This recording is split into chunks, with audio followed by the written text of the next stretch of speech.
Just কয়েকটা ভোটের জন্য নিজের ঈমানটা বিক্রি করে দিতে পর্যন্ত দ্বিধা করে না। রোজা আর পূজা সব নাকি একই জিনিস, জাস্ট মুদ্রার এপিট আর ওপিট। এই জাতীয় কথাগুলো যদি কেউ বলে, তাও এমন ব্যক্তি যে নিজেকে ইসলামের পক্ষের শক্তি দাবি করে, ইসলামের পক্ষের শক্তি।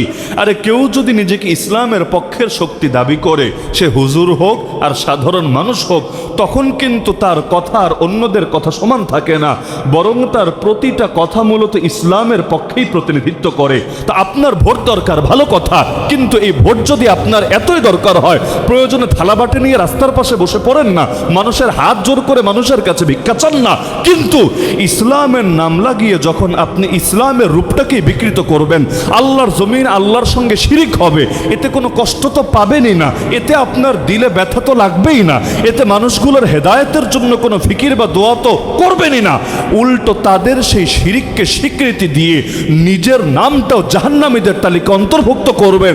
এটা যদি ভণ্ডামি না হয়, ভণ্ডামি কাকে বলে? ইসলাম নাজিল করেছেন যিনি, ইসলামকে হেফাজতের দায়িত্ব নিয়েছেন তিনি। আল্লাহ স্পষ্ট জানিয়েছেন, ইন্না নাহনু নাজ্জালনা যিকরা ওয়া ইন্না লাহু লাহাফিজুন, নিশ্চয়ই আমি কোরআন নাজিল করেছি এবং আমি এর হেফাজতকারী। আর যারা মাদ্রাসায় পড়েছেন সকলেই জানেন, ওহুয়া ইসমুন লিন-নাজমি ওয়াল মা'না জামিআ, কোরআন শুধু শব্দের নাম না, শব্দ প্লাস মর্ম, শব্দ প্লাস শিক্ষা, শব্দ প্লাস শব্দের ভেতরে লুকিয়ে থাকা আদর্শ, এ উভয়টার সম্মিলিত রূপের নাম হল আল কোরআন। তার মানে আল্লাহ রাব্বুল আলামিন কোরআন মাজিদের শব্দও দিয়েছেন, আল্লাহ রাব্বুল আলামিন কোরআন মাজিদের অর্থ, মর্ম, শিক্ষা এবং আদর্শ দিয়েছেন, আর আল্লাহ রাব্বুল আলামিন এ উভয়টাকে হেফাজতের দায়িত্ব নিজেই নিয়েছেন। শুধু হেফাজত না, বিজয়ী করার দায়িত্বও তিনি নিজে নিয়েছেন। আল্লাহ রাসূল স্পষ্ট বলেন, লা ইয়াতরুকুল্লাহু বাইতা মাদারিন ওয়ালা ওয়াবার, শহর বা গ্রামের কাঁচা বা পাকা এমন একটা ঘরও আমার আল্লাহ ছাড়বেন না, বাকি রাখবেন না, ইল্লা আদখালাহুল্লাহু কালিমাতাল ইসলাম, যেই ঘরে আমার আল্লাহ ইসলামের কালিমা, এই দ্বীন ইসলামকে নিয়ে প্রবেশ করাবেন না, বিইজ্জি আজিজিন আও বিযুল্লি যালিল, সম্মানী ব্যক্তির সম্মানের সাথে লাঞ্ছিত ব্যক্তিকে আরো লাঞ্ছিত করে, ইজ্জানি ইজ্জুল্লাহু বিহিল ইসলাম ওয়া আহলা আও দুল্লান ইউদিল্লুল্লাহু বিহিল কুফরা ওয়া আহলা। তো আল্লাহর রাসূল যখন স্পষ্ট জানিয়ে দেন, শহর বা গ্রামের প্রতিটা কাঁচা বা পাকা ঘরে আমার আল্লাহ ইসলামকে প্রবেশ করানোর দায়িত্ব নিয়েছেন, তখন আর বুঝতে বাকি থাকে না পৃথিবীর বাতিল অপশক্তি ওই যুগ থেকে নিয়ে এই যুগ পর্যন্ত যতই ষড়যন্ত্র করুক, যতই ইসলামকে মেটানোর চেষ্টা করুক, আল্লাহ যেহেতু ইসলামকে প্রতিটা ঘরে ঘরে প্রবেশ করানোর দায়িত্ব নিয়েছেন, সুতরাং পৃথিবীর প্রতিটা ঘরে ইসলাম প্রবেশ করবেই করবে। এমনকি সেই ঘর যদি নরেন্দ্র মোদীর ঘর হয়, সেই ঘর যদি আধা পাগলা ট্রাম্পের ঘর হয়, আমার আল্লাহ যখন দায়িত্ব নিয়েছেন, প্রতিটা ঘরে ঘরে তিনি ইসলামকে নিয়ে প্রবেশ করাবেনই করাবেন। কিভাবে করাবেন সেটা চিন্তা করা আমাদের কাজ না, কারণ আল্লাহ রাব্বুল আলামিন তিনি কোনো জিনিসের দিকে কখনো ন্যূনতম মুখাপেক্ষী হন না।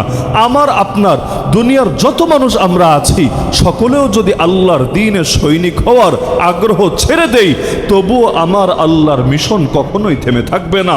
আল্লাহ তো চাইলে নমরুদের মতো পরশক্তিকে একটা ল্যাংড়া মশা দিয়ে ধ্বংস করে দিতে পারেন, আল্লাহ তো চাইলে ফেরাউনের মতো শক্তিকে সমুদ্রের ভেতরে চুবিয়ে শেষ করে দিতে পারেন, আল্লাহ চাইলে আবু জাহালের মতো এত বড় তাগুত, যে কিনা বদরের ময়দানে দাঁড়িয়ে হুঙ্কার দিয়েছিল, লা ইউবাদুল্লাহু বাদা হাযাল ইয়াউমি আবাদা, আজকের দিনের পর এই পৃথিবীতে আল্লাহর ইবাদত হবে না। আল্লাহ চাইলে ছোট ছোট দুইটা বালক সাহাবী, একজনের নাম মুআদ আর একজনের নাম মুআওয়াজ, এই দুইটা ছোট বাচ্চার মাধ্যমেও সেই আবু জাহালের অহংকারকে মাটির সাথে মিশিয়ে দিতে পারেন। আল্লাহ তাআলা তো আর কোনো আসবাবের দিকে মুখাপেক্ষী না, আল্লাহ তাআলা যে কোনো জিনিসকে আসবাব হিসাবে ব্যবহার করতে পারেন। তো যেহেতু আল্লাহ দায়িত্ব নিয়েছেন, তিনি ইসলামকে বিজয়ী করবেন, ইসলামকে হেফাজত করবেন, ইসলাম বিরোধী সকল অপশক্তিকে এবং তাদের ষড়যন্ত্রকে নস্যাৎ করবেন। ওয়ামাকারু ওয়ামাকারাল্লাহ আল্লাহু খায়রুল মাকিরিন, ওরা করে ষড়যন্ত্র, আল্লাহ করেন কৌশল, আল্লাহ হলেন সর্বোত্তম কৌশলী।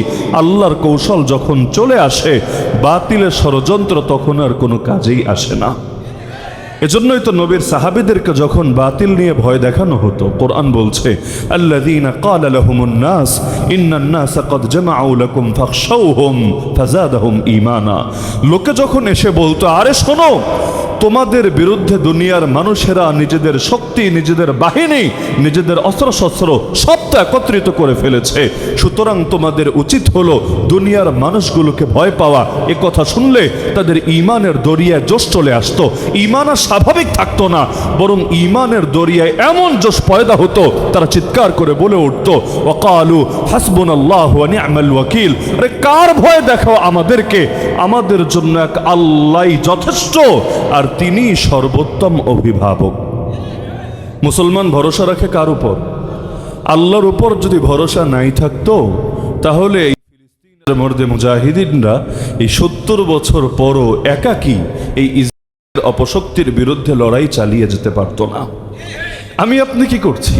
সর্বোচ্চ হয়তো একটা বিবৃতি দিব, সর্বোচ্চ একটা মিছিল করব, সর্বোচ্চ জাতিসংঘে গিয়ে কান্নাকাটি করব, আব্বা আর মাইরো না, দাদা আর মাইরো না, তোমাদের এত মাইর আমরা নিতে পারবো না। এর চাইতে বেশি আমরা কি করি?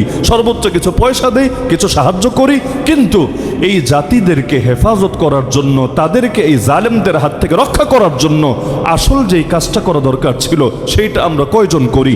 এই কোনো দেশ পারমাণবিক শক্তির অধিকারী হয়ে বসে আছে না? কোন মুসলিম দেশ পারমাণবিক শক্তির অধিকারীও হয়ে আছে নাকি নাই? মুসলমানের দুর্দিনে মুসলমানের এই পারমাণবিক পাওয়ার, এই অ্যাটম পাওয়ার যদি কোনো কাজে নাই আসে, তাহলে সংখ্যায় কত বেশি, শক্তিতে কত বেশি, এগুলো নিয়ে গর্ব করতেও তো লজ্জা লাগা উচিত ছিল আমাদের ক্ষেত্রে। দুনিয়ার মধ্যে নাকি 200 কোটি মুসলমান আছে। বাহ বাহ! আরে 200 কোটি কেন, 100 কোটি মুসলমান যদি থাকতো, ওই 100 কোটি মিলে যদি সম্মিলিত একটা বাহিনী গড়ে তুলতে পারতো।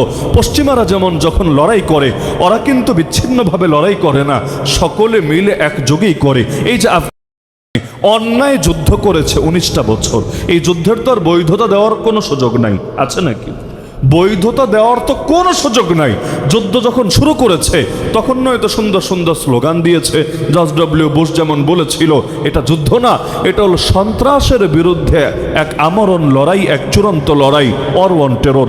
যখন ইরাকে হামলা চালিয়েছিল, বলেছিল প্রেসিডেন্ট সাদ্দামের কাছে এমন ভয়ঙ্কর অস্ত্র আছে, ওই অস্ত্র ব্যবহার করলে গোটা বিশ্ব মানবতাই ধ্বংস হবে। তো শুরু করার সময় তো বহু ডায়লগ দিয়েছে, কিন্তু এতকাল যাওয়ার পর এটা স্পষ্ট হয়ে গিয়েছে কিনা যে মূলত সেই লড়াই ছিল ইসলামকে দমানোর জন্য, দ্বিতীয় কোনো উদ্দেশ্যই সেখানে ছিল না। তাহলে এই যে লড়াইগুলো তারা করেছে, অন্যায় লড়াই, নিষিদ্ধ লড়াই, কিন্তু এই লড়াইগুলো কিন্তু একা করে নাই। একা যদি আফগানিস্তানে যেত 19 বছর লাগতো না, 19 মাসেই নিজেদের কাপড় চোপড় রেখে ল্যাংটা হয়ে দেশ ছাড়া লাগতো। কিন্তু 50-এর বেশি দেশকে নিয়ে গেল। কোন 50? যার মধ্যে তুরস্কের মতো দেশ পর্যন্ত ছিল না। এমনকি যখন দেশ ছেড়ে আমেরিকা চলে যায়, এরপরও আমেরিকার বাহিনী যাওয়ার পরেও কিন্তু তুরস্কের বাহিনী সেখানে অবস্থান করছিল, ওদের চুক্তির কারণে, একসাথে মিলেমিশে চলার কারণে। হক হোক, বাতিল হোক, ন্যায় হোক, অন্যায় হোক, সবাই সবার সঙ্গ দিতে বাধ্য থাকে। তো এই যে 50-এর বেশি দেশ মিলে একসাথে লড়াই চালালো 19টা বছর পর্যন্ত জমিনে, তো মুসলমানদেরও তো দেশ কম নাই। 57টা তো শুধু মুসলমানদের আলাদা আলাদা দেশই আছে। ওই দেশগুলো বাদ দিলেও সারা দুনিয়ার মধ্যে 200 কোটির চাইতে বেশি মুসলমান আছে। আরে 200 কোটি কেন, যদি 50 কোটি মুসলমানও থাকতো, আর সকলে মিলে যদি নিজেদের কমন সমস্যাগুলোতে অন্তত ঐক্যবদ্ধ হয়ে একসঙ্গে ময়দানে নামতে পারত, পৃথিবীর যে কোনো বাতিল অপশক্তি মুসলমানদের দিকে চোখ গরম করে তাকাতেও ভয় পেত। ডক্টর আফিয়া সিদ্দিকারা এখনো পর্যন্ত আমেরিকার কারাগারে পচে গলে মরছে। ভাবটা এমন, সারা দুনিয়াতে কেউ নাই যে তাকে এই অবস্থা থেকে, এই হালতে এসে উদ্ধার করতে পারে। এমনকি তার নিজের দেশের নেতারা পর্যন্ত একটা বিবৃতি দিতে রাজি হয় না। এই গতবারও তো এমন হলো, ট্রাম্প ক্ষমতায় আসার আগে যেটা ছিল, ক্ষমতা থেকে যাবে অবস্থা, ওই শেষ সময় একটা আলোচনা আসলো যে ডক্টর আফিয়া সিদ্দিকাকে মুক্তি দেওয়া যায় কিনা। কিন্তু যেই দেশের নাগরিক সে, ওই দেশের প্রধান 3জন নেতাও যদি ফোন দিয়ে রিকোয়েস্ট করতো, তবুও তো এটা একটা ওজোর হলে, একটা যুক্তি হলেও হতে পারতো। কিন্তু এই জালেমগুলো একটা ফোন দেওয়ার আগ্রহটা পর্যন্ত দেখায় নাই। তো যেই জাতি নিজেরাই নিজেদের বিপদে নিজেদের পাশে দাঁড়ায় না, ওই জাতিকে কাফেরদের হাত থেকে, জালেমদের হাত থেকে রক্ষা করবেটাকে? শুরু তো করতে হয় বান্দাকে, সমাপ্ত করেন আল্লাহ নিজে। যেমন হাদিসে কুদসিতেও জানানো হয়েছে, বান্দা তুই 1 বিঘত অগ্রসর হ, আমি 1 হাত অগ্রসর হব। বান্দা তুই 1 হাত এগিয়ে আয়, আমি 2 হাত এগিয়ে যাব। বান্দা তুই হেঁটে হেঁটে আয়, আমি তোর দিকে দৌড়ে দৌড়ে যাব। ইন তানসুরুল্লাহ ইয়ানসুরকুম, কোরআন বলে দিচ্ছে যদি আল্লাহর সাহায্যে এগিয়ে আসো তোমরা, আল্লাহর নুসরাত নেমে আসবে তোমাদের উপরে। তা আল্লাহ তো সাহায্য করতেই চান, কিন্তু শর্ত তো দিয়ে দিয়েছেন, আগে সূচনা করতে হবে বান্দাকে। নবীজি দোয়া তো আগেও করেছেন, কিন্তু বদরে যেতে হলো কেন? বদরে যাওয়ার পর আল্লাহর নুসরাত নেমে আসলো কেন? কারণ আল্লাহর নিজামই এটা আল্লাহ বানিয়েছেন, কাতিলুহুম ইউআযিবহুমুল্লাহু বিআইদিকুম, তোমরা লড়াই করবে ইসলামের দুশমনদের বিপক্ষে, আল্লাহ ওদেরকে আযাব দিবেন তোমাদের হাতে, হাত ব্যবহার হবে তোমাদের, কিন্তু আযাবটা দিবেন আল্লাহ নিজে। কিন্তু এমন এক হালতে এসে উপনীত হয়েছি, মুসলমান একটু বিবৃতি দেওয়ার আগ্রহ পর্যন্ত হারিয়ে ফেলেছে। ওই দূরের ফিলিস্তিন রাখেন যে মসজিদে আকসা যদিও প্রথম কেবলা, অনেক আবেগ জড়িত, যদিও 70 বছরের বেশি লোকেরা মাজলুম হচ্ছে, রাখেন। আমাদের পাশেও তো আরেক হালত চলছে। এই যে রোহিঙ্গা সংকট, এটাকে 1 দিন 2 দিনের, 1 বছর 2 বছরের? এই রোহিঙ্গা এই নিপীড়িত একটা জাতি, যাদেরকে এমনভাবে নির্যাতন করা হয়েছে, জাতিসংঘ পর্যন্ত বলেছে শতাব্দীর সবচাইতে নিকৃষ্ট জেনোসাইড, সবচাইতে নিকৃষ্ট জেনোসাইড। একটা জাতির উপর এত ব্যাপক হারে এত বেশি গণহত্যা এই শতাব্দীতে দ্বিতীয় কোনো দেশের উপরই হয় নাই। নির্যাতন ফিলিস্তিনেও হয়, নির্যাতন উইঘুরেও হয়, নির্যাতন পৃথিবীর বিভিন্ন প্রান্তে হয়, কিন্তু এত ব্যাপক মাত্রায় এত বেশি মানুষের উপর যে জুলুমটা এখানে হয়েছে, এটা পৃথিবীর অন্য কোথাও হয় নাই। এই কথা জাতিসংঘ পর্যন্ত স্বীকার করে নিয়েছে। তাহলে এই যে একটা জাতিকে এই নিকৃষ্টভাবে এদেরকে গণহত্যা করা হলো, এটার ব্যাপারে আমাদের দায় কি ছিল? শুধুমাত্র খাবার দেওয়া, শুধুমাত্র চিকিৎসা দেওয়া? তো কয়দিন দিয়েছি আমরা? তো শুরুতে দিতে দিতে দিতে এক পর্যায়ে তো নিজেরাও ক্লান্ত হয়েছি, কিন্তু এই জাতির সমস্যার সমাধান তো হয় নাই। তারা তো নিজেদের মাতৃভূমিতে ফিরতে পারে নাই। আমি অবাক হই যেই দেশের সরকারগুলো এই বাংলাদেশের ক্ষমতায় বসে ফিলিস্তিন দেখায়, ফিলিস্তিন নিয়ে দরদ দেখায়, কান্না দেখায়, তারাই কিনা আবার এই আরাকানের স্বাধীনতাকামী প্রতিরোধ যোদ্ধাদের নেতাদেরকে জেলের মধ্যে ভরে রাখে। এটা আবার কোন মুখে আচরণ? নিজে কিছু করতে পারবা না, না করতে পারলে বসে বসে বেটা তুই ললিপপ চাবা, কিন্তু যারা করছে তাদের পথে কাটা বিছানোর, তাদেরকে নিয়ে জেলে ঢুকানোর অধিকার তোদেরকে কে দিয়েছে? কিন্তু এমন এক হালত, ওই দূরেরটা নিয়ে মায়া কান্না দেখাতে সমস্যা হয় না, কিন্তু নিজের দেশেরটার ব্যাপারে তখন আর খবর থাকে না। এক একজনের কথা শুনলে মনে হয় দ্বীনের জন্য জান দিয়ে দিবে, দ্বীনের জন্য সব কোরবান করে দেবে, অথচ কোনো একজন দেশশ্রেষ্ঠ আলেমের কোনো একটা কথাও যদি তার স্বার্থে আঘাত করে, তখন আবার ঠিকই তেলে বেগুনে সবার আগে চলে ওঠে। এগুলো বাস্তব নাকি অবাস্তব? এখনো পর্যন্ত সরকার একটা গিয়েছে তো কি হয়েছে? এখনো পর্যন্ত কয়টা নেতার মধ্যে এই ধৈর্য শক্তি আছে, আলেমের কথাই যদি তার কলিজায় আঘাত লাগে তবুও আলেম হিসাবে কথাটা বলেছে বলে চুপচাপ সেই কথাটা শুনবে, হজম করে নেবে, পারলে গ্রহণ করবে, না পারলে অন্তত নীরবতা দেখিয়ে ভদ্রতার পরিচয় দেবে? এই সুযোগটা কয়জনের আছে? বিগত 1 বছরেও বহুত মসজিদের বহুত ইমামের চাকরি গিয়েছে শুধুমাত্র হক 2-1টা কথা উপস্থাপনের কারণে। এমনকি আল্লাহ মাফ করুন, আমাদের হালত তেমন হয়েছে, একদিকে দাবি করব ইসলামের জন্য জান দিয়ে দিব, এই করব সেই করব, অথচ এক পূজার টাইমে জাস্ট কয়েকটা ভোটের জন্য নিজের ঈমানটা বিক্রি করে দিতে পর্যন্ত দ্বিধা করে না। রোজা আর পূজা সব নাকি একই জিনিস, জাস্ট মুদ্রার এপিঠ আর ওপিঠ। এই জাতীয় কথাগুলো যদি কেউ বলে, তাও এমন ব্যক্তি যে নিজেকে ইসলামের পক্ষের শক্তি দাবি করে, ইসলামের পক্ষের শক্তি। আরে কেউ যদি নিজেকে ইসলামের পক্ষের শক্তি দাবি করে, সে হুজুর হোক আর সাধারণ মানুষ হোক, তখন কিন্তু তার কথা আর অন্যদের কথা সমান থাকে না, বরং তার প্রতিটা কথা মূলত ইসলামের পক্ষেই প্রতিনিধিত্ব করে। তা আপনার ভোট দরকার, ভালো কথা, কিন্তু এই ভোট যদি আপনার এতই দরকার হয়, প্রয়োজনে থালাবাটি নিয়ে রাস্তার পাশে বসে পড়েন না, মানুষের হাত জোর করে মানুষের কাছে ভিক্ষা চান না, কিন্তু ইসলামের নাম লাগিয়ে যখন আপনি ইসলামের রূপটাকেই বিকৃত করবেন, আল্লাহর জমিন আল্লাহর সঙ্গে শিরিক হবে, এতে কোনো কষ্ট তো পাবেনই না, এতে আপনার দিলে ব্যথা তো লাগবেই না, এতে মানুষগুলোর হেদায়েতের জন্য কোনো ফিকির বা দোয়া তো করবেনই না। উল্টো তাদের সেই শিরিককে স্বীকৃতি দিয়ে নিজের নামটাও জাহান্নামীদের তালিকা অন্তর্ভুক্ত করবেন। এটা যদি ভণ্ডামি না হয়, ভণ্ডামি কাকে বলে? তো নিজের ইমানকে বিক্রি করে কোন দেশের কিসের ইসলাম আপনি কায়েম করবেন? আগে তো ভাই আর ইসলাম কায়েমের ঠিকাদারি তো আমাদের নাই। আমরা সবাই যদি এখানে শহীদ হয়ে যাই আল্লাহর জমিনে, এক সেকেন্ডের জন্য ইসলামকে বিজয়ী না করে যেতে পারি, তো কি লস হবে বলেন না? কি লস হবে? কিয়ামতের দিন আল্লাহ ধরে এই বিরুলিয়ার সমস্ত আলেম আর ইমামদেরকে এজন্য জাহান্নামে ফেলবে যে কিরে বান্দা তুই ইসলাম কায়েম করলি না কেন? এই প্রশ্ন আল্লাহ করবে। আরে কিয়ামতের প্রশ্ন তো স্পষ্ট, প্রশ্ন ফাঁস করে দিয়েছেন আল্লাহ। যেই প্রশ্নগুলোর জবাব দেওয়ার আগে কেউ একটা কদম সেই জায়গা থেকে সরতে পারবে না। ওই প্রশ্নের মধ্যে এমন কোনো প্রশ্ন পারলে আমাকে খুঁজে বের করে দেখান, সহিহ হাদিস থেকে হোক, আসার ও সাহাবা থেকে হোক, যেখান থেকে পারেন, যে আল্লাহ প্রশ্ন করবে বান্দা তুই ইসলামকে বিজয়ী করলি না কেন? এমন কোনো প্রশ্ন আল্লাহ করবেন কাউকে?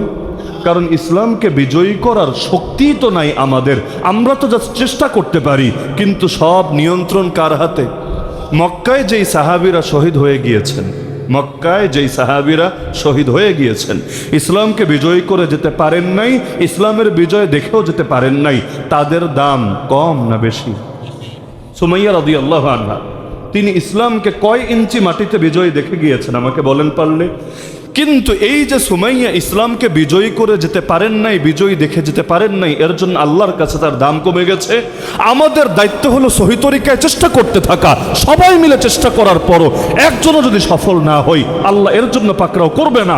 হ্যাঁ, চেষ্টা যদি না করি, চেষ্টায় যদি ত্রুটি রাখি, আল্লাহ আমাদেরকে ছাড়বেন না। লা ইউকাল্লিফুল্লাহু নাফসান ইল্লা উসআহা, আল্লাহ সাধ্যের বাইরে বোঝা চাপিয়ে দেন না। তো সুতরাং এটা আবার কেমন কথা যে যেই দায়িত্ব আমার কাঁধে নাই, ইসলামকে বিজয়ী করা, ইসলামকে এমন একটা পর্যায়ে নিয়ে যাওয়া যখন প্রতিটা ইঞ্চি ইঞ্চি মাটিতে ইসলাম বিজয়ী হবে, তো যেটা আমার সাধ্যের কথাই না, যেটা আল্লাহর নিয়ন্ত্রণে, ওই জিনিসকেও আদায় করার জন্য আমি যদি তরিকাই নষ্ট করে ফেলি, আমি যদি ঈমান আর কুফরকে মিলিয়ে একাকার করে ফেলি, এর চাইতে বড় ভণ্ডামি কি হতে পারে?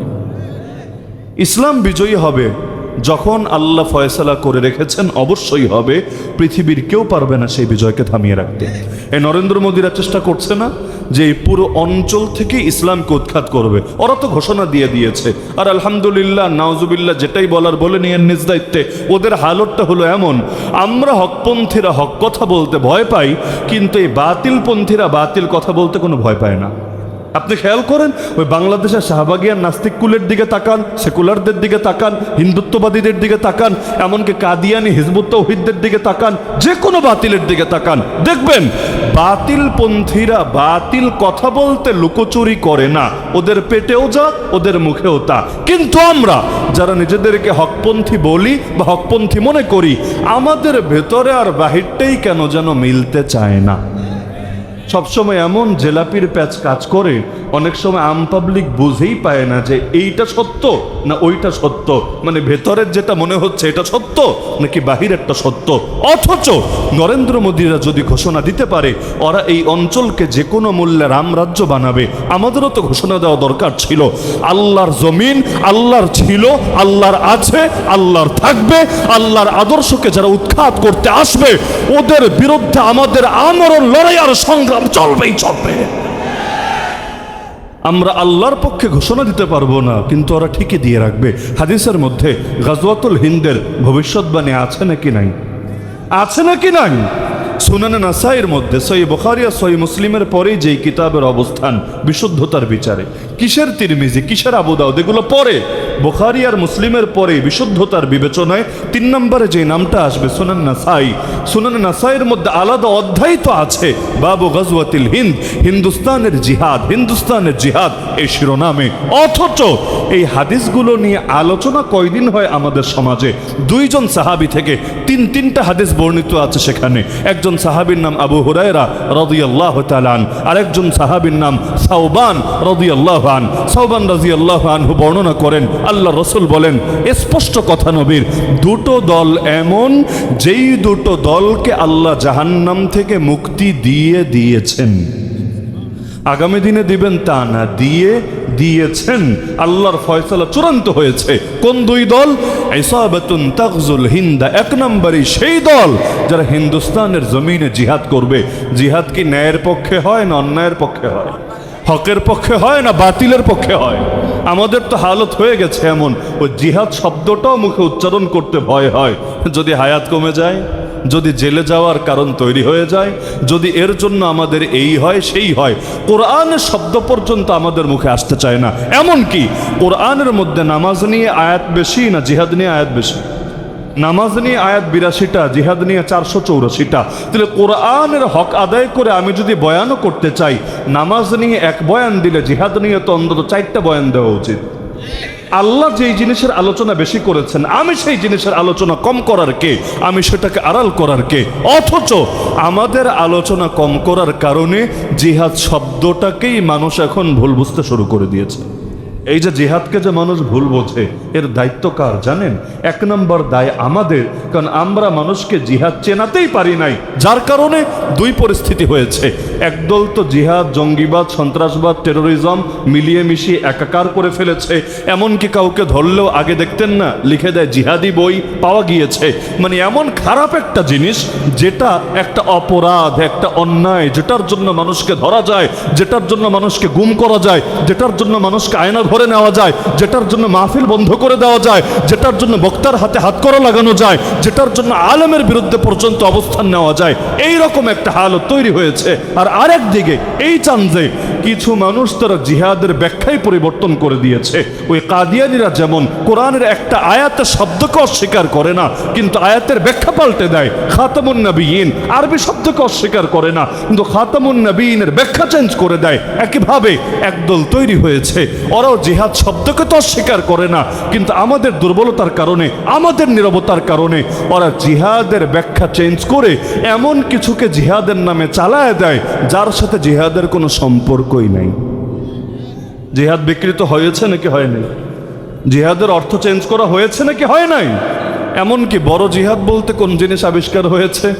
বড় জিহাদ মানে হলো মনের জিহাদ, নফসের সঙ্গে জিহাদ, এইটাই হয়ে গিয়েছে বড় জিহাদ। আর যেই জিহাদে গিয়ে আমার নবীর দাঁত শহীদ হয়েছে সেটা ছোট জিহাদ। যেই জিহাদ আমার নবীর আপন চাচার বুক চিরে কলিজা বের করে চিবিয়ে খাওয়া হয়েছে সেটা ছোট জিহাদ। যে জিহাদের জন্য আমার নবীকে 27টা ময়দানে যেতে হয়েছে, যার মধ্যে 9টায় লড়াই করতে হয়েছে, আরো 47টাতে বাহিনী পাঠাতে হয়েছে, সেটা নাকি ছোট জিহাদ। যেই জিহাদের জন্য সাহাবীরা দান করে জমিনের মধ্যে বসে জান্নাতের সুসংবাদ পেয়েছে, সেটা নাকি ছোট জিহাদ। আর ওই দরজা জানালা লাগিয়ে 10 মিনিট বসে বসে ধ্যান করব, এটাই নাকি হয়ে গিয়েছে সবচাইতে বড় জিহাদ। নাউযুবিল্লাহি মিন যালিক। অথচ দরকার ছিল বড় জিহাদ হবে সেটা যে একজন মানুষ ময়দানে যাওয়ার পরেও, ময়দানে গিয়েও না কবিরা গুনাহ করে, না সগীরা গুনাহ করে, না সময় নষ্ট করে, বরঞ্চ প্রতিটা মুহূর্তে ময়দানে গিয়েও নিজের নফস এবং শয়তানের মোকাবেলায় নিজেকে হকের উপর কায়েম এবং দায়েম রাখে। কারণ ময়দানে যারা যাবে এদের মধ্যেও তো দুই ক্যাটাগরি থাকবে। একদল ময়দানে গিয়েও মাঝে মাঝে নামাজ ছুটে যায়, ময়দানে গিয়েও মাঝে মাঝে পাপ হয়ে যায়, ময়দানে গিয়েও মাঝে মাঝে চোখ এদিক সেদিক চলে যায়, নারীদের দিকে চলে যায়, ময়দানে গিয়েও মাঝে মাঝে দুই একটা গুনাহ হয়ে যায়। আর আরেকজন ময়দানে গিয়ে আলহামদুলিল্লাহ এমন ভাবে দিন কাটায় যে একটা গুনাহ তার দ্বারা হয় না। এই দুইজন ব্যক্তি সমান না বেশ কম আছে? তো ময়দানে গিয়েও যে পাপ মুক্তভাবে জীবন কাটাতে পেরেছে, তাকে না বড় মুজাহিদ বলা দরকার ছিল, এবং তার জিহাদকে সবচাইতে বড় জিহাদ বলা দরকার ছিল। কিন্তু অর্থ হয়েছে ময়দানে যাবেই না, ফরজে ছেড়ে দিবে, তারই নাকি সবচাইতে বড় মুজাহিদ বলতে হবে। এই জিহাদের আলোচনা কমে যাওয়ার কারণে মুসলমানের ভেতর থেকে জিহাদের জজবাও হারিয়ে গিয়েছে। আপনাদের কয়জনের জিহাদের জজবা আছে বলেন? অথচ আল্লাহর নবীর স্পষ্ট ঘোষণা, কেউ যদি মারা যায়, আল্লাহ আমাকে হেফাজত করবে, কেউ যদি মারা যায় এমন অবস্থায় নিজে জীবনে একদিনও জিহাদ করে নাই, যেমন আমরা অধিকাংশ, যেমন আমরা এখানে যারা আছে 100 জন থাকলে 99 জনের হালত জীবনে কখনো সরাসরি জিহাদ করে নাই, সরাসরি জিহাদ করে নাই। আমরা মিছিল করতে পারি কিন্তু এটাকে জিহাদ দাবি করব না, আমরা মিটিং করতে পারি এটাকে জিহাদ দাবি করব না, আমরা ওয়াজ মাহফিল করতে পারি এটাকে জিহাদ দাবি করব না, আমরা জেলও খাটতে পারি এটাকে জিহাদ দাবি করব না। আরে ওগুলো আলাদা আমল, জিহাদ আলাদা আমল, একটাকে আরেকটা বলে তো চালিয়ে দিতে পারি না। প্রতিটা আলাদা গুরুত্ব আছে।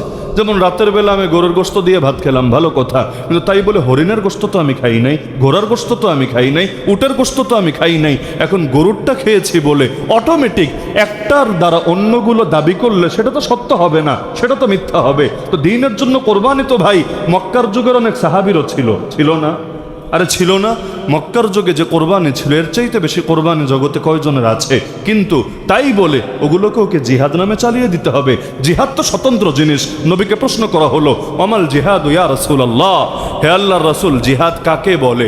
নবীকে জিজ্ঞেস করা হচ্ছে। আমার ব্যাখ্যা লাগবে না, আমার পীরের, আমার হুজুরের, আমার উস্তাদের ব্যাখ্যা লাগবে না, নবীকে জিজ্ঞেস করা হচ্ছে আমাল জিহাদ ইয়া রাসূলুল্লাহ, হে আল্লাহর রাসূল জিহাদ কাকে বলে?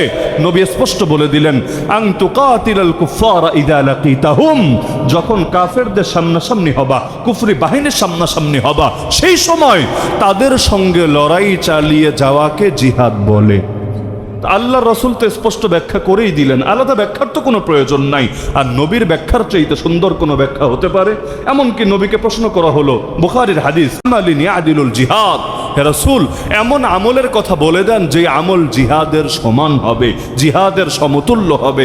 সাহাবী বিকল্প খুঁজছেন যে আমাকে জিহাদের বিকল্প কোনো আমল বলে দেন সওয়াবে যেটা জিহাদের সমান হবে। নবী স্পষ্ট বললেন, লা আজিদুহু, আমি এমন কোন আমল পাচ্ছি না যে আমল জিহাদের সমান হতে পারে। তিনবার প্রশ্ন করলো, নবীর একে জবাব। লাস্টে গিয়ে তিনি বললেন, আরে পাগল, জিহাদের সমান আমল কিভাবে হবে? একজন মুজাহিদ যখন ঘর থেকে বের হয় প্রতিটা মুহূর্তে তার আমল নামায় সব লেখা হতে থাকে। তো তুমি কি পারবা একজন মুজাহিদ যখন ঘর থেকে বের হয় তখন থেকে সারা দিন ভর রোজা রাখবা, সারা রাত ইবাদত করতে থাকবা, এক সেকেন্ডের জন্য বিরতি নিবা না, ক্লান্ত হবা না, এটা তোমার পক্ষে কি সম্ভব? সে বলল, ইয়া রাসূলুল্লাহ এটা কার পক্ষে সম্ভব? নবী বললেন, তাহলে জিহাদের সমতুল্য আমল খুঁজেও লাভ নাই, ওইটাও কারো পক্ষে সম্ভব না। কারণ মুজাহিদ যদি ঘোড়া বেঁধে রাখে, ওই বাধা অবস্থায় ঘোড়া যদি হাঁটতে থাকে, এর বিনিময়েও তার আমল নামায় সওয়াব লেখা হতে থাকে। এমনকি যেই ঘোড়া নিয়ে যাবে সে ময়দানে, যেই ঘোড়া পালবে সে, ওই ঘোড়ার মলমূত্র পর্যন্ত কিয়ামতের দিন নেকের পাল্লায় মাপা হবে। এমনকি যেই তীর ব্যবহার করবে, সেই হাদিসের মধ্যে আছে এক তীরের বিনিময়ে 3টা লোককে আল্লাহ জান্নাতে প্রবেশ করাবে। একটা তীরের বিনিময়ে 3টা লোককে জান্নাতে প্রবেশ করাবে।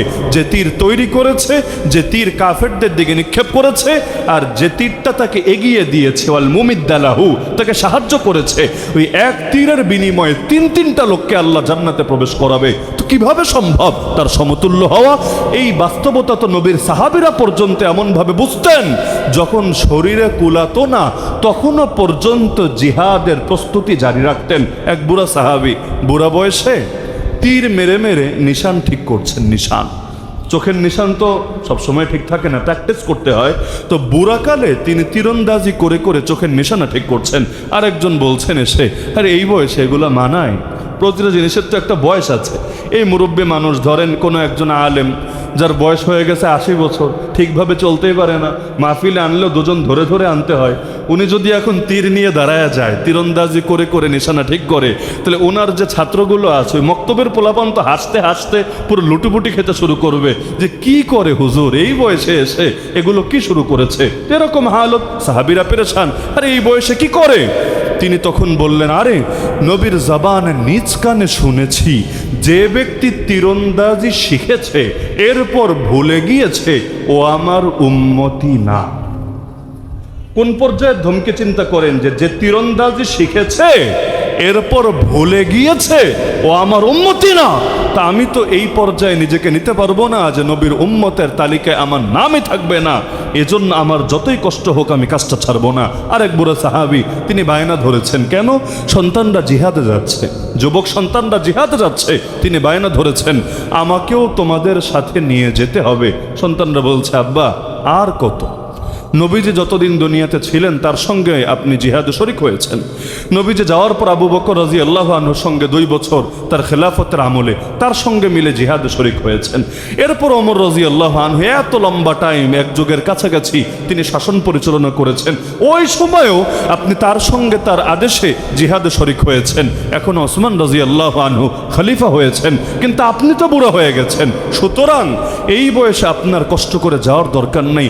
আমরাই তরুণ ছেলেরাই যথেষ্ট ইনশাআল্লাহ আপনার জন্য, আমরাই তরুণরাই যথেষ্ট। আপনি শুধু বসে বসে দোয়া দিবেন, আমরা ইনশাআল্লাহ আপনার পক্ষ থেকে হক আদায় করব। স্বাভাবিক কথা না? স্বাভাবিক কথা না? তিনি চিৎকার করে বলে উঠলেন, তোমরা স্পষ্ট বলো আমাকে নিবা নাকি নিবা না, যদি না নাও তোমাদের মতো সন্তান লাগবে না, আমি বাহিনীর অন্য কারোর সাথে মিলে ময়দানে চলে যাব। সন্তানরা বলছে, আব্বা এই বয়সে কি দরকার, এই বয়সে কি দরকার? হালতটা এমন ভাই, এই কথাগুলো শুনলেও অনেক মুরব্বী চিন্তা করবে, হুজুর আসমানের উপরে জমিনের নিচের কেচ্ছা বাদ দিয়া এইগুলো বয়ান করার কি দরকার আছে? আমাদের শুনতেই ভালো লাগে না, অথচ নবীর সাহাবীরা কোন পর্যায়ে জজবা লালন করেন, বুড়া বয়সে পর্যন্ত বসে থাকার মানসিকতা রাখেন না। কি শুনতে খারাপ লাগছে না অনেকের? খারাপ লাগছে না অনেকের? হয়তো এখন জিজ্ঞেস করলে কি আর বলা যায় যে খারাপ লাগছে, কিন্তু বাস্তবতা হলো অনেকের কাছে আলোচনাগুলোকে অনর্থক মনে হয়, অপ্রয়োজনীয় মনে হয়। তো তিনি বললেন, যখন তার বাচ্চারা তাকে নিতে রাজি না, তিনি স্পষ্ট বলে দিলেন, আরে তোমরা আমাকে কোন মুখে বসে থাকতে বলো? আল্লাহর কোরআন তো আমাকে বসে থাকার অনুমতি দেয় না। তোমরা কি আয়াত পড়ো নাই? ইনফিরু খিফাফাও ওয়া সিকালা, হালকা হও আর ভারী হও, বের হয়ে পড়ো ময়দানে, ওয়াজাহিদু বিআমওয়ালিকুম ওয়া আনফুসিকুম ফি সাবিলিল্লাহ, মাল দিয়ে আর জান দিয়ে জিহাদ করতে থাকো আল্লাহর পথে। তো যতদিন যুবক ছিলাম, শরীর হালকা ছিল, তখনও ময়দানে গিয়েছি। আল্লাহ তো বলে দিচ্ছেন শরীর ভারী হলেও বসে থাকার সুযোগ নাই, বরং এখনো আমাকে যেতে হবে। তো সুতরাং আল্লাহর আয়াত যেহেতু আমাকে যেতে বলেছে, ময়দানে আমি যাবই যাব, তোমরা না নিলে অন্য কারোর সাথে মিলে যাব। সন্তানরা যখন দেখলো বাপ নাছরবান্দা, তখন বলে ফেললো, আব্বা তাহলে কষ্ট করে অন্য কারোর সাথে দেওয়ার দরকার নাই, চলেন আমরাই আপনাকে নিয়ে যাব। প্রথমবারের মতো নৌপথে জিহাদে যাচ্ছেন, জাহাজে উঠেছেন, সারা জীবনে জাহাজে চড়ে অভ্যস্ত না, জাহাজের পথে কখনো জিহাদ করেনও নাই, প্রথমবারের মতো উঠেছেন। এই ধকল এই বুড়া বয়সে আর সামলাতে পারেন নাই, ওই বুড়া বাবা সেখানে ইন্তেকাল করেছেন। তো সন্তানরা জানাজা শেষ করে এখন পেরেশান, এখন লাশ দাফন করবে কোথায়? যতদূর চোখ যায় শুধু অথই পানি আর পানি, কিন্তু নিজের বাপরে লাশটাকে পানিতে ফেলে দেবে, এটা কোন সন্তানের বিবেক গ্রহণ করে নেবে? তো তারা খুঁজছে, যেখানেই মাটি পাবে, দ্বীপ পাবে, চর পাবে, সেখানে লাশ নিয়ে দাফন করবে। এখন একদিন যায়, দুদিন যায়, 3 দিন যায়, দ্বীপ তো খুঁজে পায় না। যেতে যেতে 1 সপ্তাহ গেল, তাও দ্বীপ পায় না। অবশেষে 10 দিনের মাথায় গিয়ে একটা দ্বীপ দেখলো, সেখানে জাহাজ গিয়ে নোঙ্গর করলো। তাদের ধারণা ছিল এতক্ষণে তো লাশ পচে মনে হয় বিকৃত হয়েছে, গন্ধ বের হতে শুরু করেছে। কিন্তু 10 দিন পর যখন সেখানে নোঙ্গর করার পরে লাশের কাছে গেল, অবাক হয়ে তারা লক্ষ্য করলো, সুবহানাল্লাহ, লাশ বিকৃত হওয়া তো দূরের কথা, ভেতর থেকে এক ধরনের সুঘ্রাণ বের হচ্ছে, আর চেহারার মধ্যে এমন ভাবে তাজা রয়েছে, চেহারার মধ্যে এখনো নূরানি হাসি লেগে আছে। তাহলে বলছিলাম, নবী স্পষ্ট বলেন যে মারা গেল এমন অবস্থায় জীবনে কখনো জিহাদ করে নাই। ওয়ালাম ইউহাদ্দিস নাফসাহু বিল গাজওয়ি, দিলের মধ্যে জিহাদের তামান্না এবং সংকল্প রাখে নাই। মাতা আলা শুবাতিম মিনান নিফাক, সে এক প্রকার মুনাফিক হয়ে মারা গেল। তাহলে হয়তো জিহাদ করেছে, না হলে অন্তত জিহাদের তামান্না, দৃঢ় সংকল্প রেখেছে। এই 2টা গুণ যদি থাকে আলহামদুলিল্লাহ, না থাকলে এক প্রকার মুনাফিক হয়ে মরেছে। এমনকি সহিহ হাদিসের মধ্যে স্পষ্ট আছে, তিরমিজির হাদিস, মান লাকিয়াল্লাহ বিগাইরি আসারিন মিনাল জিহাদ, যে ব্যক্তি জিহাদের কোনো চিহ্ন ছাড়া আল্লাহর সামনে দেখা করবে, আল্লাহর সঙ্গে মিলিত হবে, এমন ভাবে পুরো শরীরটা মাশাআল্লাহ একদম ফ্রেশ, একদম কিউট, কিন্তু কোথাও জিহাদের কোনো আঘাত নাই, কোনো চিহ্ন নাই, কোনো কোরবানি নাই, কোনো কষ্ট নাই। নবী বলেন, লাকিয়াল্লাহ ফিহি সুলমা, সে এমন ভাবে আল্লাহর সঙ্গে মিলিত হবে, তার ভেতরে ত্রুটি থাকবে, ত্রুটি, সে কামেল হবে না, ত্রুটি থাকবে। এজন্যই দেখেন না, আবিদুল হারামাইন, হারামাইন শরীফাইনে বসে যিনি ইবাদত করছেন, সেই ফুজাইল বিন ইয়াজের কাছে কবিতা লিখলেন, কি বলে, ইয়া আবিদাল হারামাইন লাউ আবসারতানা। এই কবিতা আজকাল কেউ লিখলে আরে বেয়াদব বানায় ছাড়তো, যে তুই ইবাদতের শানে বেয়াদবি করেছিস, একজন আবিদ এবং বুজুর্গের শানে বেয়াদবি করেছিস। ইয়া আবিদাল হারামাইন লাউ আবসারতানা, হে হারামাইনে বসে বসে ঠান্ডা মাথায় ইবাদতকারী, যদি তুমি আমাদেরকে দেখতা যারা জিহাদের মাঠে আছি, লা আলিমতা আন্নাকা ফিল ইবাদাতি তালআবু, তুমি বুঝতে পারতা ইবাদতের নামে তুমি কোন খেলতামাশার ভেতরে আছো। মান কানা ইয়াখদিবু খাদ্দাহু বিদুমুইহি, আরে ওই ব্যক্তি যে নিজের গাল ভিজাও নিজের চোখের পানি দিয়ে, ফানুহুরুনা বিদিমাইনা তাতাখাদ্দাবু, শুনে রাখো আমাদের গর্দান আমাদের চোখের পানিতে ভেজে না, আমাদের গর্দান আমাদের রক্তে ভেসে ওঠে, আমাদের রক্তে সিঞ্চিত হয়ে ওঠে। তাহলে এই যে এক জিহাদ জিহাদের মাঠ আল্লাহ দিয়ে দিয়েছেন। কেন? আল্লাহকে চাইলে এগুলো ছাড়া ইসলামকে বিজয়ী করতে পারতেন না? আচ্ছা আমাকে বলেন, নবীর রক্ত ঝরানো ছাড়া আল্লাহ ইসলামকে বিজয়ী করতে পারতেন নাকি পারতেন না? যদি বলেন পারতেন না, আপনার তো ইমানই নাই, আপনি তো আল্লাহকে সর্বশক্তিমান মানেনই না। ইন্নাল্লাহ আলা কুল্লি শাইইন কাদির, নিশ্চয়ই আল্লাহ সর্ববিষয়ে পরিপূর্ণ ক্ষমতাবান। তা আমার নবীর গা থেকে রক্ত ঝরানো ছাড়াই আমার আল্লাহ ইসলামকে বিজয়ী করতে পারতেন নাকি পারতেন না? তা যদি পারেনি তাহলে এত রক্তের কি দরকার ছিল, এত কোরবানির কি দরকার ছিল? আমার নবীর দাঁত শহীদ হলো, আমার নবীর আঙ্গুল পর্যন্ত কেটে গেল। ঠান্ডা মাথায় জিহাদের মাঠে নিজের আঙ্গুলকে দেখে নিজে কবিতা বললেন, হাল আনতি ইল্লা ইসবাউন দামিতি ওয়া ফি সাবিলিল্লাহি মা লাকিতি। আরে তুই তো একটা আঙ্গুল মাত্র, যে রক্তাক্ত হয়েছিস, তো সমস্যা কোথায়? যা হয়েছে আল্লাহর রাস্তায় জিহাদের ময়দানেই তো হয়েছে। এমনকি নিজের আপন আপন মানুষরা নিজের আপন চাচাকে পর্যন্ত শহীদ হতে দেখেছেন। এই যে এত কষ্ট, এগুলো ছাড়াও আল্লাহ যেহেতু ইসলামকে বিজয়ী করতে পারতেন, তাহলে এগুলোর দরকার কি ছিল? প্রশ্ন আসে নাকি আসে না? আরে আল্লাহ তো সবই পারেন। আল্লাহ আগামীকাল সকাল হওয়ার আগে মসজিদে আকসা ফিরিয়ে দিতে পারেন না? আল্লাহ আগামীকাল সন্ধ্যা হওয়ার আগে বাবরি মসজিদকে আবারও জিন্দা করে দিতে পারেন নাকি পারেন না? আল্লাহ তাআলা আগামী 1 মাসের ভেতরে বাংলাদেশটাকে ইসলামের বাংলাদেশ, কোরআনের বাংলাদেশে পরিণত করে দিতে পারেন নাকি পারেন না? আল্লাহ তাআলা পাহাড়কে নিয়ে পর্যন্ত যারা ষড়যন্ত্র চক্রান্ত করছে, ওদের সব ষড়যন্ত্র আর চক্রান্তকে নস্যাৎ করে সেই অঞ্চলটাকেও নিরাপদ করে দিতে পারেন নাকি পারেন না? আল্লাহ গোটা হিন্দুত্ববাদী অপশক্তি যারা ইসলাম এবং মুসলমানদের বিপক্ষে লাগাতার ষড়যন্ত্র চক্রান্ত করছে, ওদের সব ষড়যন্ত্র চক্রান্ত নস্যাৎ করে আমাদের এই হারিয়ে যাওয়া হিন্দুস্তান, যেখানে 800 বছর ইসলামের শাসন ছিল, সেখানে ওই দিল্লির লালকেল্লার ছাদে আবারও আমার আল্লাহ কালেমার পতাকা উড়াতে পারেন নাকি পারেন না? তা আল্লাহ তো পারেন, তাহলে করেন না কেন? করেন না এই কারণে, সব যদি তিনি তার নির্বাহী আদেশে করেই দেন, আমার আপনার দাম বাড়বে কিভাবে? কিয়ামতের দিন দামি তো হতে হবে, দামি হওয়ার জন্য কোনো একটা মাধ্যম তো লাগবে। তো সব যদি আল্লাহই করে দেন তার নির্বাহী আদেশে, কিয়ামতের দিন আমার পুঁজি কি হবে? আমি কি দেখাবো আল্লাহকে? আল্লাহ, এমন নামাজ তো পড়তে পারি নাই যে নামাজ তোমাকে দেখানোর মতো, এমন রোজা তো রাখতে পারি নাই যে রোজা তোমাকে দেখানোর মতো। কিন্তু আল্লাহ দেখো, দিনের জন্য আমার হাত কেটে 2 টুকরা হয়েছে, দিনের জন্য আমার গা থেকে রক্ত ঝরেছে। আরে দেখেন না, নবীর সাহাবীরা, নারী সাহাবী নিজের কোলের বাচ্চা পর্যন্ত নিয়ে হাজির হয়ে যায় নবীর কাছে। আরে কি হবে তোমার বাচ্চাকে দিয়ে? স্পষ্ট বলে দেয়, ইয়া রাসূলুল্লাহ, এটা তো বুঝি এই ছোট বাচ্চা, কোলের বাচ্চা, সে জিহাদে কোনো কাজে আসবে না, নিজে লড়াইও করতে পারবে না। কিন্তু কি করব বলেন? যারা বড় ছিল তাদেরকে তো আগেই পাঠিয়েছি, একজনও তো জান নিয়ে ফিরে আসে নাই। আর আমি তো নারী, আমি যেতে চাইলেও তো আমাকে আপনি যাওয়ার অনুমতি দেবেন না। কিন্তু দিল তো মানে না, মন তো সয় না। তো কি করব বলেন? যা ছিল সেই পুঁজি নিয়ে হাজির হলাম। আপনার কোনো সাহাবীর কোলে আমার বাচ্চাটাকে দিয়ে রাখেন না। জালেম যখন আপনার বুকে তীর মারবে, বর্ষা মারবে, আর কোনো কাজে না আসলেও এতটুকু কাজে আমার এই বাচ্চা তো আসতে পারবে। আপনার সেই সাহাবী আমার বাচ্চাটাকে আপনার বুকের সামনে ঢালের মতো পেতে ধরবে, জালেমের তীর বর্ষা এসে আমার বাচ্চার বুকটাকে ফোরফোর করে দিয়ে যাবে। কিন্তু আমার বাচ্চার প্রাণের বিনিময়ে হলেও আপনার প্রাণ তো সুরক্ষিত থাকবে। কাল কিয়ামতের দিন গর্ব করে বলতে তো পারবো, আল্লাহ, আমার সন্তান তার জান কোরবান করেছে তোমার নবীর হেফাজতের জন্যে। তাহলে ওই যে পুঁজির চিন্তা, যেই 2 জন আবু জাহালকে হত্যা করেছে, বালক সাহাবী, এর মধ্যে একজন এমন হালতে পড়লেন, হঠাৎ এক কাফেরের কোপ লেগে গেল তার হাতে, হাতটা কেটে গেল। কিন্তু কেটে মাটিতে লুটিয়ে পড়লো না, 2 টুকরা হয়ে গেল না। হাত কেটেছে ঠিক আছে, গোশতও কেটেছে, হাড্ডিও কেটেছে, কিন্তু চামড়ার সঙ্গে হাতটা এভাবে ঝুলতে থাকলো। সামান্য গোশত, চামড়া, এর সঙ্গে হাতটা ঝুলছে। এখন তিনি না হাঁটতে পারছেন, না চলতে পারছেন। কারণ আপনার যদি হাত কেটে এভাবে ঝুলতে থাকে, আপনি আরেক হাত দিয়ে লড়াই করবেন কিভাবে? আরে হাত কাটা লাগবে না, কোনো জায়গায় চামড়াও যদি ওঠে, দেখবেন যখনই টাচ লাগে কলিজায় মোচড় দিয়ে ওঠে। কোনো জিনিস যদি শরীর থেকে আলাদা না হয়, কেটেছে কিন্তু আলাদা হয় নাই, এটা কিন্তু আরেকটা টেনশনের ব্যাপার হয়। এজন্য অনেক সময় আমরাও কোনো চামড়া ঝুলে থাকলে চামড়াটাকে উপড়ে ফেলি। কেন? এটা আরেকটা টেনশন। যতবার আঘাত লাগে অতবার কলিজায় মোচড় দিয়ে ওঠে। আল্লাহর বান্দা, একদিকে তো হাত কেটেছে, দরদর করে রক্ত গড়িয়ে পড়ছে, ট্রিটমেন্ট তো নাই, রক্ত বন্ধ করবে কিভাবে? অ্যাম্বুলেন্স কই, ডাক্তার কই, চিকিৎসক কই? কিছুই তো নাই।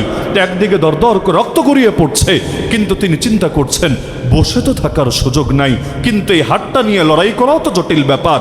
এখন দেখলেন তার হাত, তার গায়ের অংশ জিহাদের পথে বাধা হয়ে দাঁড়াচ্ছে। এজন্য আর এদিক সেদিক চিন্তা না করে হাতটা রাখলেন জমিনের উপরে, পা দিয়ে পাড়া দিলেন, এরপর এদিক থেকে একটা টান মারলেন, নিজের টানে নিজের হাতটা শরীর থেকে আলাদা হয়ে গেল। এরপর যেহেতু ঝামেলা একটা কমে গেছে, অবশিষ্ট হাত দিয়ে বাতিলের বিরুদ্ধে লড়াই চালিয়ে যেতে থাকলো। জিহাদের মধ্যে নবীজি ঝান্ডা দিয়েছেন এক সাহাবীর হাতে। ঝান্ডা মানে পতাকা, যেই পতাকা জিহাদের ময়দানে ব্যবহৃত হবে। আজকাল তো সব পতাকা আছে, খালি ইসলামের পতাকাটাই হারিয়ে গেছে। দেশের পতাকা, দলের পতাকা, ধারার পতাকা, চেতনার পতাকা, পতাকার পতাকা অভাব নাই। খালি ইসলামের পতাকাটা হয়ে গেছে জঙ্গিবাদের পতাকা, সন্ত্রাসবাদের পতাকা, অমুকার তমুক গোষ্ঠীর পতাকা। নাউযুবিল্লাহি মিন যালিক।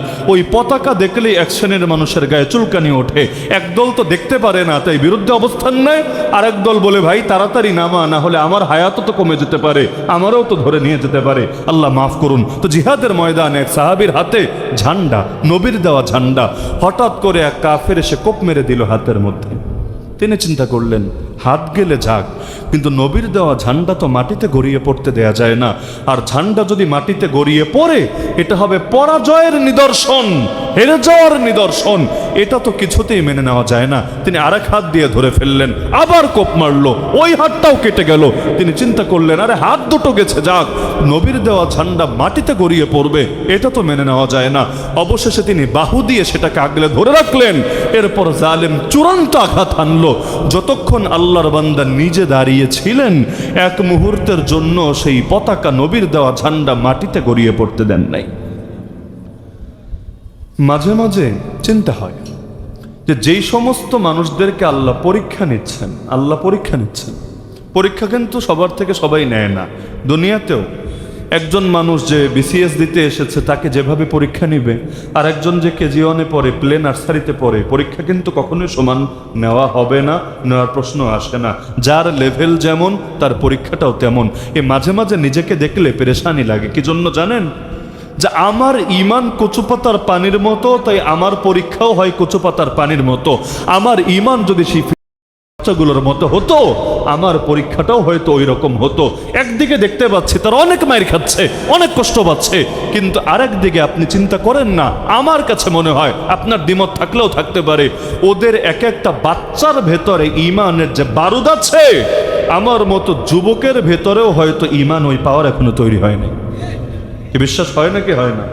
চোখের সামনে কত শহীদের লাশ দেখছে, নিজে জন্ম হয়ে বুঝতে শিখেই আপনজনকে একের পর এক হারিয়ে যেতে দেখছে, তারপরও থামার কোনো কথা নাই।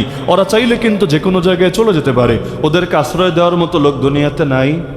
আরে নাই, বহুত আছে, বসে আছে, ওদেরকে আশ্রয় দেওয়ার জন্য এক পায়ে রেডি আছে। কিন্তু চলে গেলে নিজে বাঁচবে, কিন্তু মায়ের খেয়েও পড়ে থাকলে একদিন আল্লাহর দিন বাঁচবে, একদিন মসজিদ আকসা স্বাধীন হবে, একদিন আবারও কালেমার পতাকা পতপত করে উঠবে। কবে হবে জানে না, কিন্তু তারপরও চেষ্টা চালিয়ে যাচ্ছে। অথচ আমি আপনি, কেউ মারা লাগে না, কেউ ধরা লাগে না, কেউ যুদ্ধ করা লাগে না। অদৃশ্য জুজুর ভয় আমার আপনার মুখ থেকে হক কথা, হকের পক্ষে আওয়াজ বের হতে চায় না। তাহলে সুতরাং আমার সব বার্তার মূল বার্তা হলো, ইসলাম দিয়েছেন কে? ইসলামকে বিজয়ী করবেন কে? যদি সবাই মিলে জিহাদ ছেড়ে দেয়, তবুও ইসলাম থেমে যাবে, তবুও ইসলাম দমে যাবে। আর ইসলাম যদি থেমে যেত, আল্লাহর রাসূল যেদিন চলে গেছেন ওদিনই ইসলাম থেমে যেত। ইসলাম যদি হারিয়ে যেত, সাহাবা যুগ শেষ হওয়ার পরই পৃথিবী থেকে ইসলামের নাম নিশানা হারিয়ে যেত। আল্লাহর রাসূল যাওয়ার পরও যেহেতু ইসলাম থেমে থাকে নাই, খুলাফায়ে রাশেদিন যাওয়ার পরেও যেহেতু ইসলাম থেমে থাকে নাই, সাহাবী তাবেঈ যুগ সমাপ্ত হওয়ার পরও যেহেতু ইসলামের কোনো ক্ষয়ক্ষতি হয় নাই, এত মর্দে মুজাহিদিন শহীদ হওয়ার পরও যেহেতু আল্লাহর দ্বীনের কোনো লস হয় নাই, সুতরাং আমার আপনার মতো হাজার মানুষ, লক্ষ মানুষ যদি কোরবান হয়ে যায়, ইসলামের ক্ষতি হওয়ার কোনোই আশঙ্কা নাই। ইসলামকে কিয়ামত পর্যন্ত হেফাজত করবেন কে? কিন্তু আমি আপনি যদি দামি হতে চাই, আমার আপনার ভেতরে দিনকে বিজয়ী করার অদম্য মানসিকতা লালন করতে হবে। আমার সব বার্তার মূল বার্তা হলো, আপনাদের সবাইকে জামানার নয়া মুজাহিদ হতে হবে। যেই ময়দানে জিহাদি হোক, সব জিহাদ শুধু অস্ত্রের ময়দানেরই হবে না। ইয়া আইয়ুহান নাবিয়্যু জাহিদিল কুফার ওয়াল মুনাফিকিন, হে নবী কাফেরের বিরুদ্ধেও জিহাদ করেন, মুনাফিকের বিরুদ্ধেও জিহাদ করেন। এই যেমন ওলামা সমাজের মাহফিল, এটা এই ওলামা সমাজ যদি মুনাফিকদের বিরুদ্ধে ইলমি জিহাদ, ইলমি জিহাদ, দালিলিক জিহাদ, যুক্তিতর্কের জিহাদ বন্ধ করেন, তাহলে অস্ত্রের জিহাদ জারি থাকলেও লাভ হবে না। গোটা উম্মতের ঈমানই হয়তো হুমকির মুখে পড়বে, হক বাতিল মিলেমিশে একাকার হবে। সুতরাং যেখানে দরকার সেখানে বাতিলের বিরুদ্ধে ইলম দিয়ে জিহাদ করতে হবে। জাহিদহুম বিহি জিহাদান কাবীরা, যেখানে দরকার নিজের জানের বাজি লাগিয়ে নিজের জানকে কোরবান করার জন্য ময়দানে নেমে যেতে হবে। তাহলে হার ময়দানে জিহাদ করার জন্য রেডি থাকতে পারবেন না ইনশাআল্লাহ? কবুল আল্লাহ করলে এটাই অনেক ব্যাপার। বাজারে মাল কিনতে গেলে সব মাল লোকে কেনে না, পচা মাল মাগনা দিতে চাইলেও মানুষ আনে না। আল্লাহ তাআলা জিহাদকে বলেছেন জান্নাতের বিনিময়ে, জান্নাত নামক মূল্যের বিনিময়ে জান আর মাল কিনে নেওয়া। তাহলে আল্লাহ যদি আমার জানটাকে কেনেন, তার মানে আল্লাহ এই মালটাকে পছন্দ করেছেন, ভালোবেসেছেন।